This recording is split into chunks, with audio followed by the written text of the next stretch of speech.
Comenzamos. Bueno, bienvenidos todos al curso de historia del profesor Jorge Águila. Los saludo aquí cariñosamente.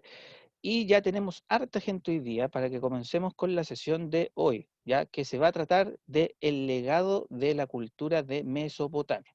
Ya tenemos a más de 30 personas juntas, así que por favor, cualquier cosa pueden decirlo con el audio para aportar a la clase, obviamente que sea dedicado exclusivamente a la clase, para no tener interrupciones, y también, si es necesario, lo pueden hacer en el chat porque puedo leerlos en este momento. Así que ya tenemos a toda la gente, espero que se encuentren obviamente muy bien y comenzaremos rápidamente con el tema de hoy día. Chiquillos, el legado de Mesopotamia. Habíamos hablado hace unos minutos atrás, antes de comenzar esta clase, lo que era el legado, lo que es la herencia, por ejemplo, de una cultura a otra y que se transmite de generación a generación y que incluso podríamos decir que hasta el día de hoy esta herencia cultural los marca o nos marca a nosotros como raza humana. Por lo tanto, si ustedes recuerdan, nosotros habíamos mencionado ya y contado un poquito acerca de quién o de quiénes fueron los mesopotámicos, dónde vivían, en qué parte del mundo se ubicaban. No sé si deben recordar siempre la fértil Media Luna, ahí donde está el sector de Irak, Palestina, Siria. Ahí más o menos se ubicaba la civilización de Mesopotamia. Por lo tanto, hoy día vamos a mencionar los principales aportes culturales de esta primera civilización, como muchos historiadores la consideran todavía hasta el día de hoy, ya que igual antes de Mesopotamia habían algunas culturas humanas existentes, pero no alcanzaron las características que una civilización como Mesopotamia tuvo. Por ejemplo, fundar grandes ciudades, tener una arquitectura monumental, tener una estructura social marcada en escalafones o clases sociales, prácticas de la agricultura, desarrollar un sistema comercial obviamente primitivo, pero que era notorio ver el intercambio entre distintas ciudades dentro de la civilización mesopotámica, entre otras cosas.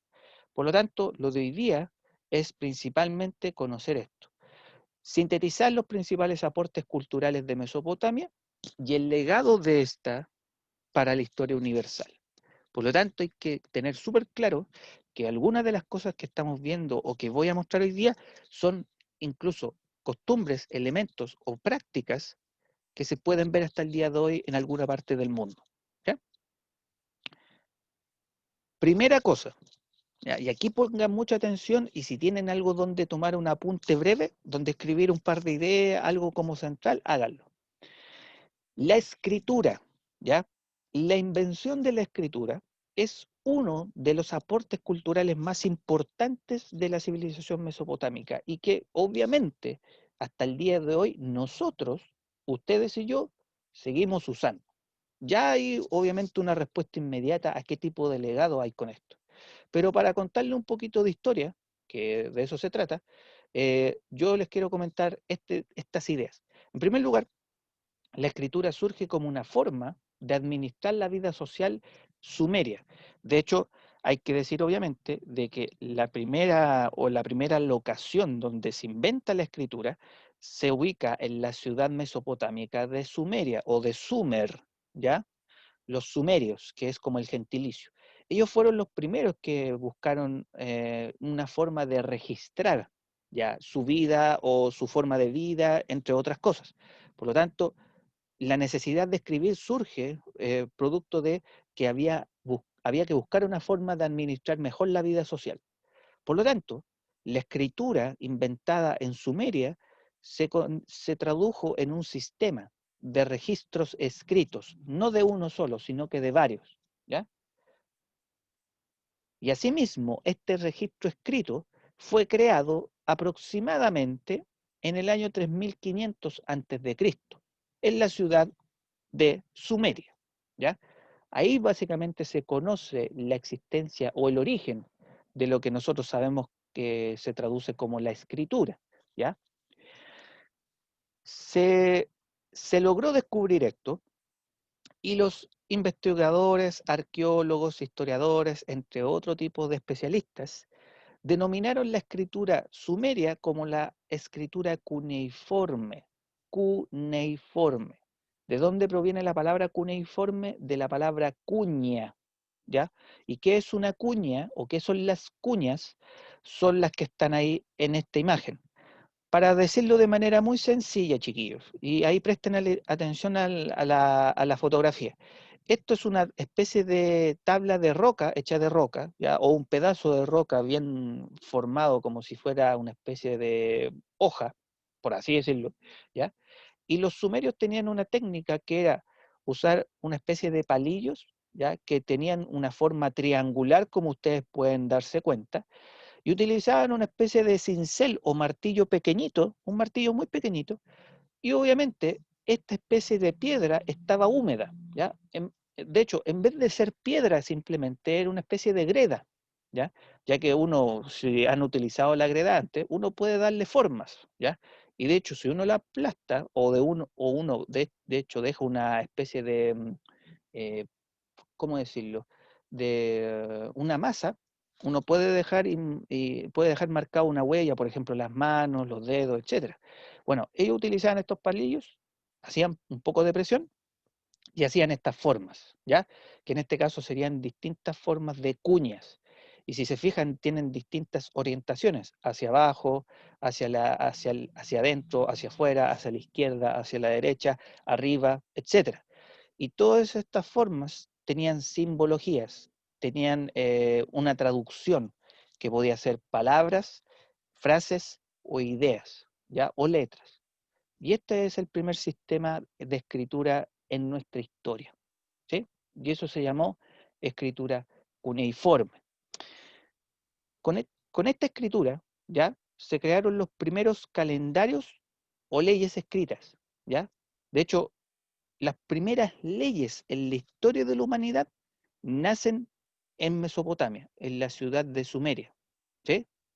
Y además, los sumerios, junto con esto, crearon calendarios como el calendario lunar, para poder estudiar, por ejemplo, los ciclos de la luna que tenía durante un año normal.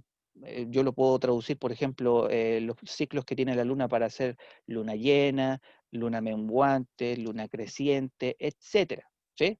Así que eso es súper importante tener presente en este preciso instante, ¿ya? Ojo con eso. Por lo tanto, ya dejamos claro una primera gran herencia de Mesopotamia para la cultura humana hasta el día de hoy, ¿ya? En este caso con la escritura cuneiforme. De hecho, la historia se conoce como historia gracias a la escritura. Si ustedes se acuerdan, nosotros a principios de año habíamos estudiado un poquito sobre, o ustedes habían estudiado, sobre la prehistoria, ¿ya? ¿Y qué característica tenía la prehistoria? De que no tenía registros de forma escrita, ¿ya? Redactadas. Cuando se inventa la escritura, podríamos decir que empieza la historia, porque obviamente se escribe la historia y quedan registros para que las personas, con el paso del tiempo, las puedan leer. ¿Ya? Ojo también con ese dato importantísimo. Con eso, ¿ya? Podemos hablar del inicio de la historia escrita, como yo acabo de decir hace nada de segundo. Entonces, una de las principales cosas que aportó Mesopotamia con la escritura, ¿ya? Se debe a, por ejemplo, las leyes. Por lo tanto, hay que recordar siempre que Mesopotamia lo componían diversos pueblos, aparte de esto de la escritura, en donde los sumerios fueron algunos de los pueblos más importantes, pero no los únicos, ¿sí? Así que la historia escrita en Mesopotamia nace no solamente en un pueblo, sino que también se empieza a masificar en otros dentro de esa cultura. Y así, algunos de estos pueblos lograron ser o convertirse en imperios, ¿ya? La diferencia de un pueblo con un imperio es que el imperio empieza a expandirse territorialmente, como lo que hicieron los romanos en la antigüedad, ¿ya? Empezaron a, no sé, colonizar algunas otras culturas más primitivas, empezaron a aumentar su riqueza, sus ciudades eran cada vez más grandes, entre otras cosas. Por lo tanto, un ejemplo de imperio dentro de Mesopotamia fue el de Babilonia, que han escuchado seguramente en alguna parte. Y hubo dentro de la historia de Babilonia ya un rey llamado Hammurabi o Hammurabi, pero es Hammurabi la pronunciación. Y este caballero, este rey, este gobernante babilonio, fue relevante en nuestra historia, porque este rey crea el primer código escrito de leyes y de normas, ¿ya? El código de Hammurabi. En la ciudad de Babilonia, junto con este rey, ya existiendo la escritura como sistema para administrar la vida de las personas, se le ocurre a este gobernante crear este famoso código, ¿ya? Y era un código escrito, ¿ya? Que en ese momento se hizo en piedra, no se hizo en papel. De hecho, si alguien se pregunta, en esa época, ¿el papel existía? Todavía no, va a pasar mucho tiempo hasta que los egipcios logren crear el primer elemento conocido como el papel, ¿ya? Después los chinos los van a perfeccionar y así sucesivamente. El código de Hammurabi está en la pantalla. Este pedazo de roca o de piedra, ya bien oscura, que tiene una imagen ahí donde sale el rey Hammurabi sentado en su trono, acompañado de lo que podría ser su esposa, sus sirvientes, etcétera, ¿ya? Pero eso ya es un detalle. Abajo, no se alcanza a ver obviamente, pero aquí abajito del trono aparecen en forma de cuñas, como se los mostré en la escritura cuneiforme, todas las leyes que componen los códigos escritos del código de Hammurabi. Ahí abajito, de manera casi imperceptible, aparecen todas las leyes. De hecho, si mi memoria no me falla, son más de 200 leyes las que creó o las que resumió Hammurabi en este código escrito. Y este pedazo de roca fue puesto al centro de la ciudad de Babilonia, y cada persona podía tener el derecho de acercarse y leer y saber qué tipo de leyes y normas regían en la ciudad de Babilonia. De hecho, Profe, dígame Vicente. ¿qué tipo de ley habían en ese Buenísima entonces? pregunta. Muy bien, van dos buenas preguntas, Vicente, lo felicito. Súper bien. Mira, ¿qué leyes habían? Pucha, yo te lo tengo que mostrar a continuación, pero solamente para adelantarte una pista, sola una. En ese código escrito había leyes relacionadas, por ejemplo, a los castigos valga la redundancia, que se castigaban cuando aquellas personas cometían un crimen, por ejemplo, robar animales, asesinar a una persona, robar, entre otro tipo de, por ejemplo, actos criminales, ¿ya? O actos ilegales. Generalmente el código de Hammurabi mostraba muchas de esas leyes respecto a qué sanciones se hacen frente a un tipo de error como te acabo de ejemplificar. Pero hay muchas otras cosas más también, ojo, que de hecho hasta el día de hoy podríamos decir que tienen un efecto gracias a ese tipo de sanción frente a ese error. ¿Ya? No se preocupen, ojo, que esta clase se va a subir a YouTube. Por lo tanto, con esa idea, ¿ya? Ustedes pueden fijarse de una manera un poquito más cercana cómo se escribieron los códigos, o en este caso las leyes del código de Hammurabi. Y tenían una forma muy parecida a la que yo les mostraba anteriormente con la escritura cuneiforme. De hecho, aquí hay formas mucho más detalladas, mucho más Profe, se perfeccionadas. queda pegado. Tranquilo, si de hecho es parte de la señal del internet, no se preocupen, ¿ya? De hecho, todo esto está grabado, ¿ya? Para que no haya problema, ¿ya? Eh, Se corta un poquito, sí, pero el video que está siendo grabado permanece intacto y con el ritmo y velocidad que yo estoy hablando y escuchándome, ¿ya? No se preocupen, con tranquilidad. Ahora, teniendo en cuenta lo anterior, ¿ya? Respondo mejor a la pregunta del Vicente. ¿Qué era este código? ¿Qué cosas traía? ¿Ya? ¿Qué explicaba? ¿Ya? Sí, parece como chino. Ajá. No, la clase va a terminar a tiempo, no se preocupen. El código de Hammurabi, ¿ya? Era un código de leyes que fue escrito en 1760 antes de Cristo. O sea, si Mesopotamia existió hace más de 3500 años, o la ciudad de Sumeria hace tanto tiempo atrás, tuvieron que pasar cerca de 2000 años para que se creara este código escrito. O sea, no fue inmediatamente inventado, tuvo que pasar mucho tiempo. Y como yo les decía, fueron cerca de 282 leyes las que se escribieron, ¿ya? Que establecían distintas formas de comportamiento, no solamente de castigos, ya según las clases sociales de los transgresores, sino que también otro tipo de leyes. Por ejemplo, transacciones comerciales, por ejemplo, los precios de los productos, entre otras cosas a nivel comercial. También se hablaba de los códigos o de las leyes respecto al matrimonio, ¿ya? Cómo casarse, por qué casarse, cuántas veces casarse, etcétera, también aparecía en el Código de Hammurabi. Las herencias, cuando el padre muere, qué tipo de herencias les puede entregar a sus hijos o a otras personas. También aparecían esas leyes. Y si uno se puede casar en Babilonia o en Mesopotamia, también uno se podía divorciar o separar. Por muy extraño que suene, el divorcio no es precisamente algo moderno de nuestra época, proviene de hace más de 1000 o 2000 años en el pasado. Por lo tanto, el Código de Hammurabi también habla de esto, ¿ya? Interesante igual el dato. También la paternidad. Por ejemplo, si un hombre quiere reconocer a un hijo que no es de él, el Código de Hammurabi tenía una referencia a ese tipo de decisiones, ¿ya? Por lo tanto, era algo legal en la época, por ejemplo, el tema de la paternidad, ¿ya? Y obviamente el comportamiento de las personas. ¿Cómo deben comportarse? ¿Cuál es la forma correcta de convivir dentro de una sociedad, por ejemplo, en Babilonia? ¿Sí? Eso también es súper relevante como recordar. Eh, claro, una cosa media poética, ¿sí? Pero no crean de que en esa época, hace más de 1000 años o 2000 o 3000 años atrás, los seres humanos vivían como querían. En realidad, ya había un autocontrol, había una forma de existencia y de convivencia como sociedad. Por lo tanto, el Código de Hammurabi representa muchas cosas, no solamente la herencia cultural de la escritura, sino que también y sobre todo el comportamiento ideal de las personas en una sociedad.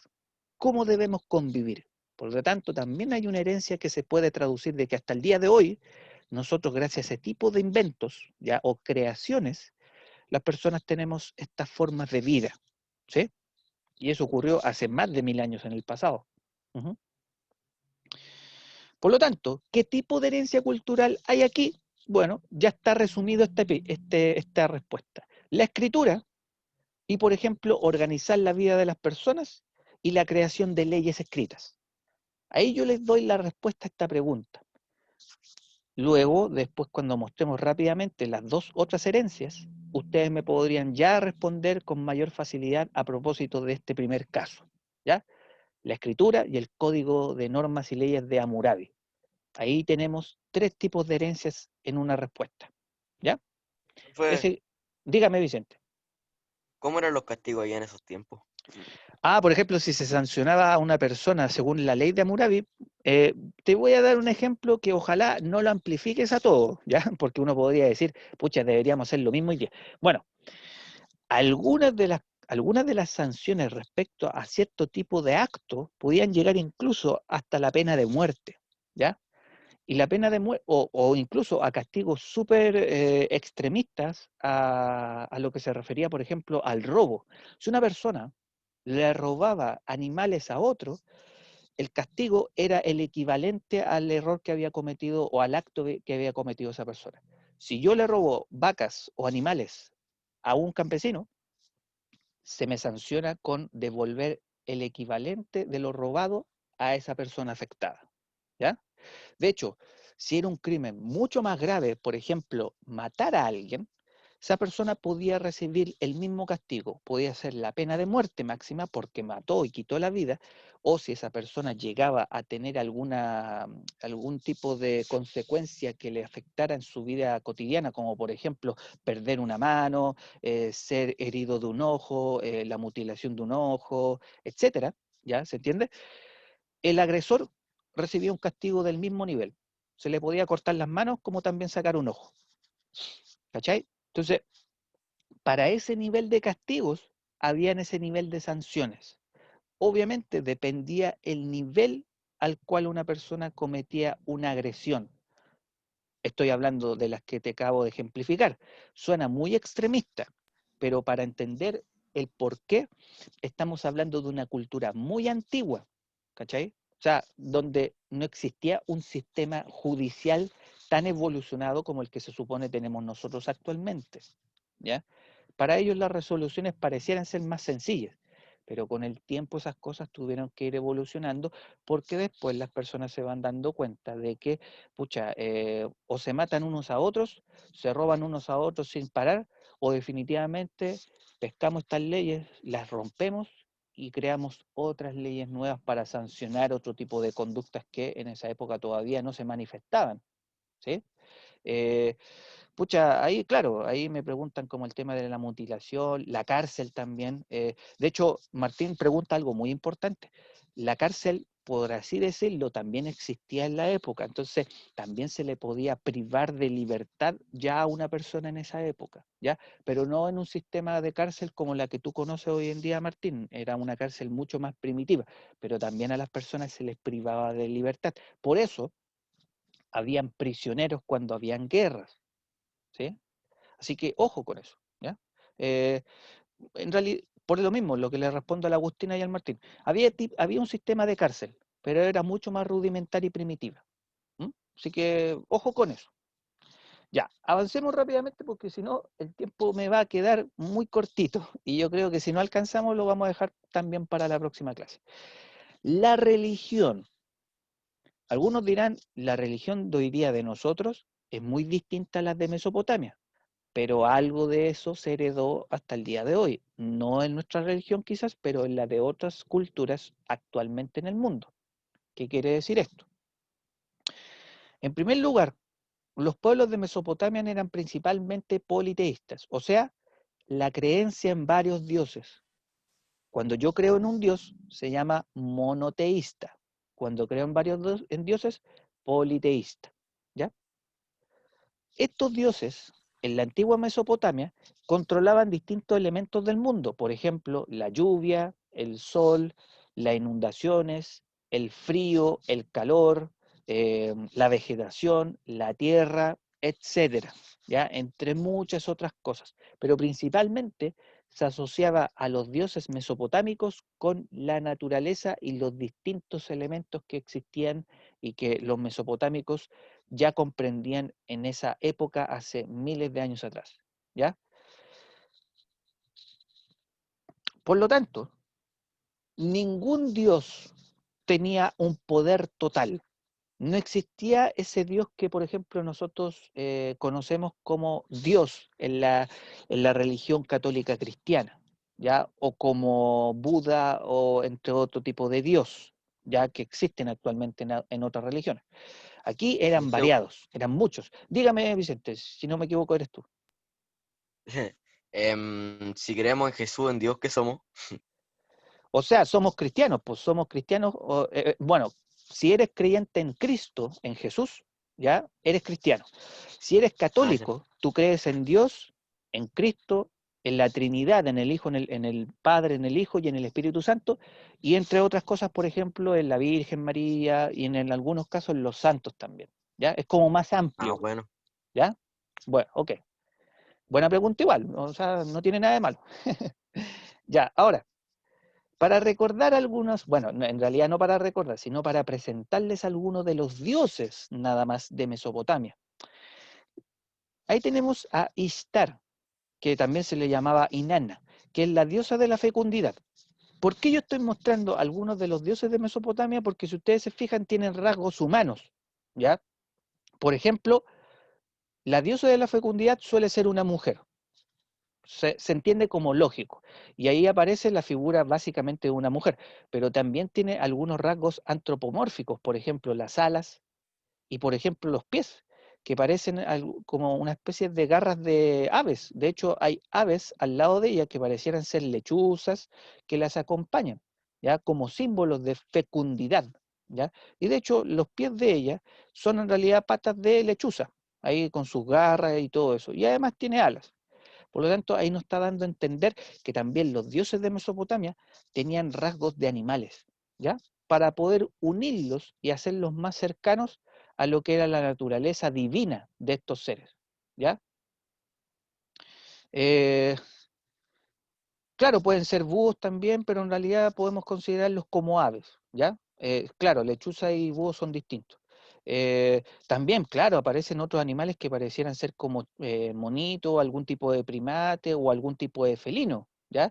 Es raro y poder identificar rápidamente, pero en el punto central es que ahí aparecen animales acompañando esta divinidad, ¿ya? Que representa, ojo, no lo olviden, la fecundidad, o sea, la capacidad de poder gestar y tener hijos, ¿ya?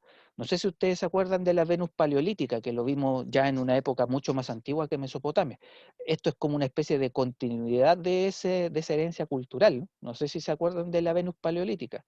De hecho, la figurita que está acá tiene algún parecido a esa imagen que yo les mostraba hace unos meses. Pero ahí tienen una expresión también cultural que con el tiempo se fue heredando, ¿ya? A otras culturas, de hecho. Aquí también tienen otro tipo de ejemplo. Ahí yo voy a correr de nuevo mi imagen, que en este caso es el dios del sol, Samash, o Shamash, o Utu, el dios del sol, que suele ser, en este caso, la imagen de un hombre, a diferencia de la anterior divinidad, que pareciera ser un hombre mucho mayor, que tiene su barba, el pelo largo, está con ropajes, tiene una especie de sombrero, maneja un tipo de báculo, ya que representaría, no sé, el poder, por así decirlo. Y tenemos también otro ejemplo de dios mesopotámico, que es Enki, el dios de la tierra y del agua, ¿ya?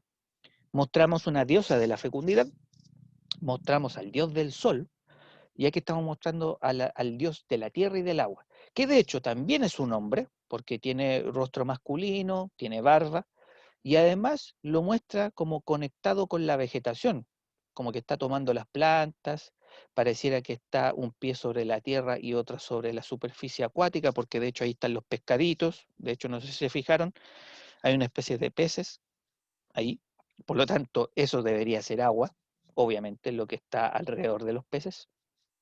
Este hombre está vestido con una túnica y está de alguna manera tomando lo que podría ser tal vez una vegetación o un ave, inclusive, de hecho pareciera ser como un ave eso, una gaviota, algo así, está la alita, está el cuerpo, está la patita, ¿ya? O algunos lo podrían haber confundido como una rama de un árbol, ya una planta. No tiene ningún problema si se confunden, porque igual es difícil como identificar todo.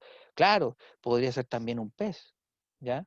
Eh, Tiene muchas interpretaciones. Eso es como lo interesante de este tipo de imágenes. Ojo, que son imágenes que provienen de hace 3000 años, ¿ya? Este tipo de registros fotográficos. Bueno, las fotos no son de 3000 años, pero las formas ahí son básicamente eso, ¿ya? Es súper importante tenerlo presente. Por lo tanto, la pregunta que volveríamos a hacer, ¿qué tipo de herencia cultural hay aquí con este tema de la religión? ¿Ya? ¿Qué podría ser? ¿Qué tipo de herencia cultural? ¿Alguien se anima a responder la pregunta? ¿Qué tipo de herencia cultural hay aquí con este tema de la religión mesopotámica? ¿Nadie se anima? Nadie, parece que no. Como que yo Vicente, tengo algo, pero no sé. dime. Se me olvidó, se me olvidó. Ah, ya, tranquilo, Es no que se se me preocupe. olvidó. No, tranquilo. Ahí yo te voy a ayudar entonces. Mira, para ayudar un poquito más, a ver si alguien en el chat escribió algo. Veamos. Eh, Podría ser un poco ese tema, claro, de tener gente poderosa, ¿ya? Pero ojo, acuérdate, tiene que ser con la religión. Los reyes en la historia no son ligados muchas veces a las religiones. Eh, pero eso, bueno, eso también se puede como discutir. Igual tiene sentido lo que la Agustina puede decir aquí con el tema del comentario sobre los reyes. Mm, Sí, tiene sentido.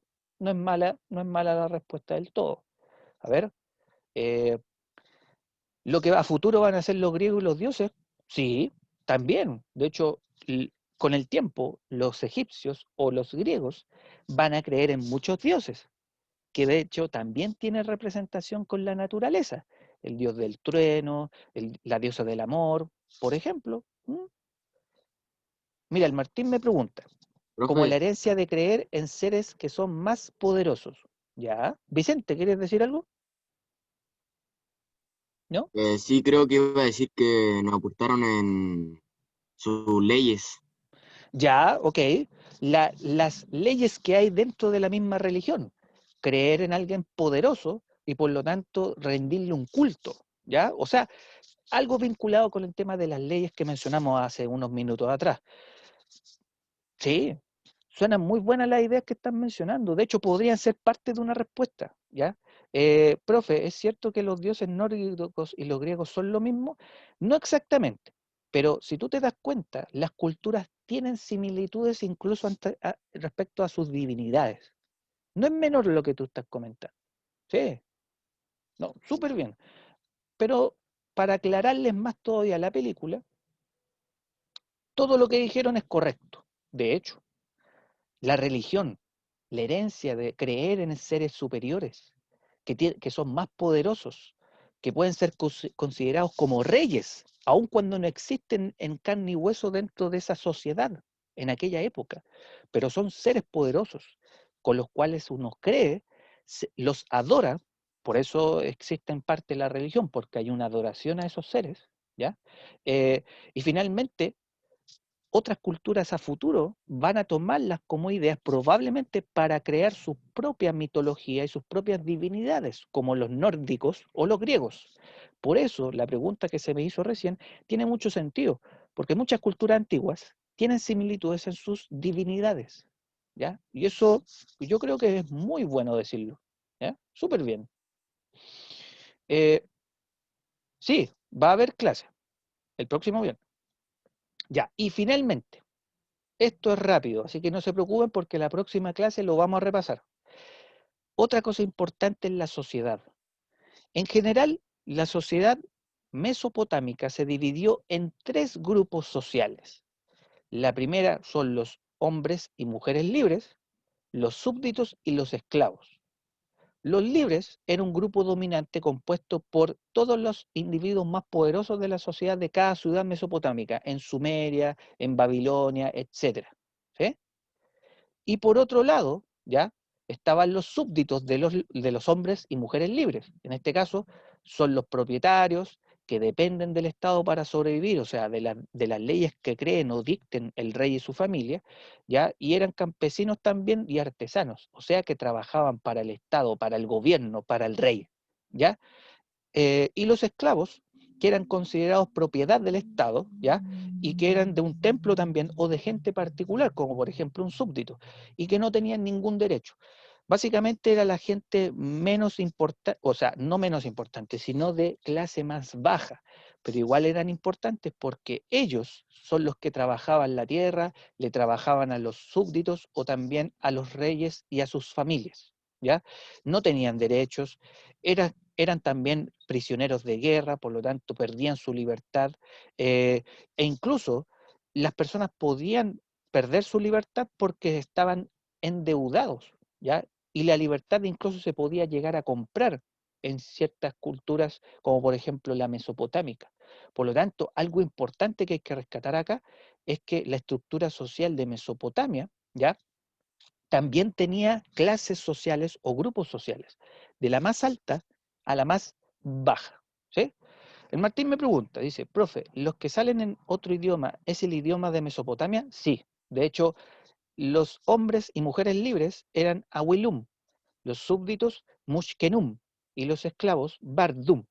¿Ya? Esa era como la traducción de lo que era básicamente esos nombres, correcto. ¿Ya?